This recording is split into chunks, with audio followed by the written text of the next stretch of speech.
All right, hi everybody. Today I'm going to give you a narration of my expert video that I made.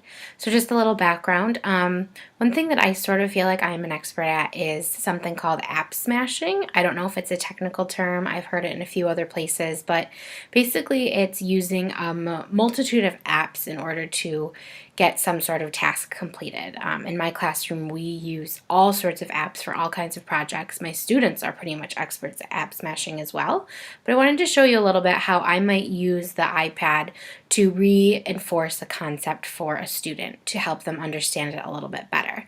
So I'm going to get started and I'll walk you through what I was doing. It was really hard to do it without sound, but here we go. So the first thing that I did was I opened up Google Drive and I found a math review that my students would use. And so I opened up that specific math review. Maybe a student had a question on number 2. So I sent a copy of the review as a PDF over to a specific app that I know that I can annotate PDFs, and that's Notability. So it says it's sent to Notability. So I'm going out of the app. I'm opening up Notability, which I actually already had opened. I'm importing the document into Notability.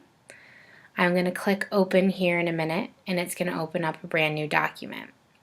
I'm going to show them number 2.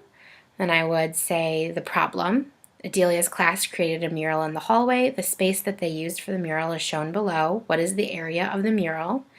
You see I circled the 2 dimensions of the mural, and then I would explain to my students that we would want to make an area model for this to get all the different partial products in the problem. So I would explain to them how we're not going to split up the 2 1/2 because they're together, so I write them in the same color. We're not going to split up the 2 3/4.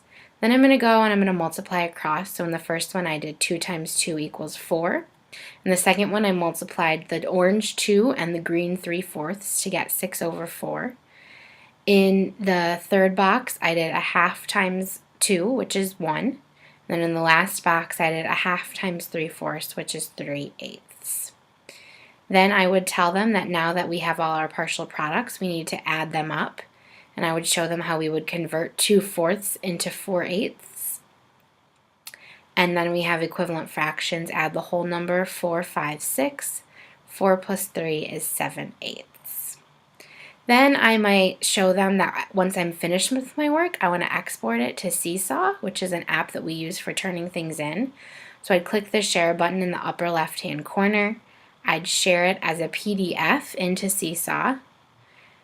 I can share it to everyone in my whole class at one time by clicking the green check mark. It's going to upload, and as soon as I see that item uploaded, I know that I have successfully completed my task. Now, I know that that was really fast, and I think that for my students, it might be too fast for them, but I know that they would be able to understand if I went at a little bit slower pace. I was trying to get within the 2-minute mark. But hopefully the narration sort of explained to you the different apps that I was using, a little bit of background on why, and how I could then give the work to my students if I needed to help them understand something a little bit better.